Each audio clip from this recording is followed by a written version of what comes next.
dalam memeriahkan perayaan Hari Kebudayaan tahun 2025, sebanyak 25 paguyuban senusantara dan sanggar di Kota Ambon ikuti Karnaval Budaya.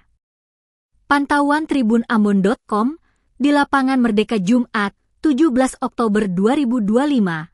Sebelum memulai karnaval, para peserta yang sudah berpakaian adat ini berjalan di atas panggung, sembari memegang papan nama mereka.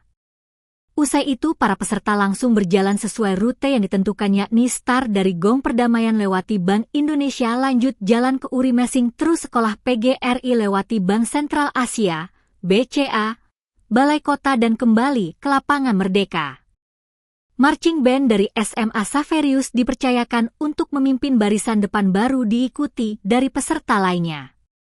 Kemudian, barisan paling belakang atau penutup diisi dari marching band SMA Negeri 1 Ambon. Saat diwawancarai tribunambon.com, salah satu peserta Lea mengatakan di acara karnaval ini mereka menggunakan baju adat dari Kisar, Maluku Barat Daya, MBD. Selain itu, ada tarian tradisional yang menunjukkan asal-usul dari Kisar diperagakan dalam perjalanan selama karnaval berlangsung.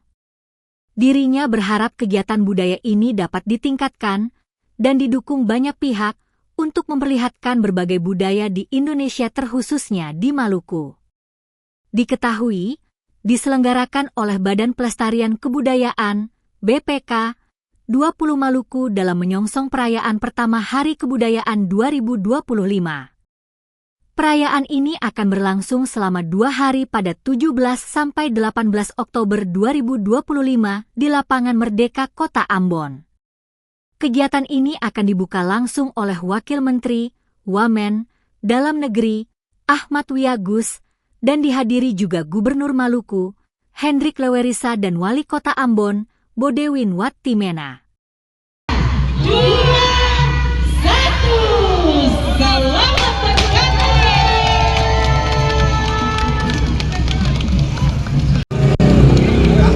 bersama hadir bahwa ini menunjukkan bahwa kemerdekaan Indonesia juga ada di Maluku.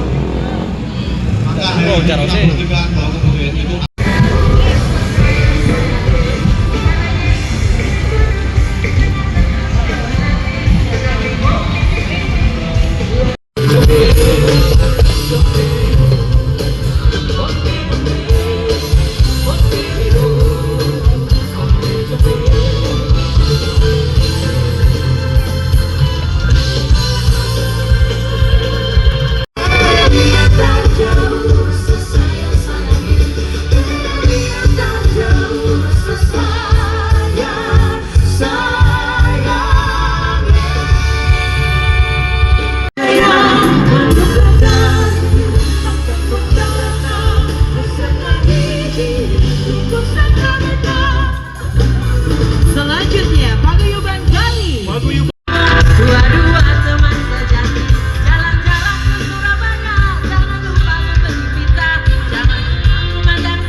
Download Tribun X sekarang, menghadirkan lokal menjadi Indonesia.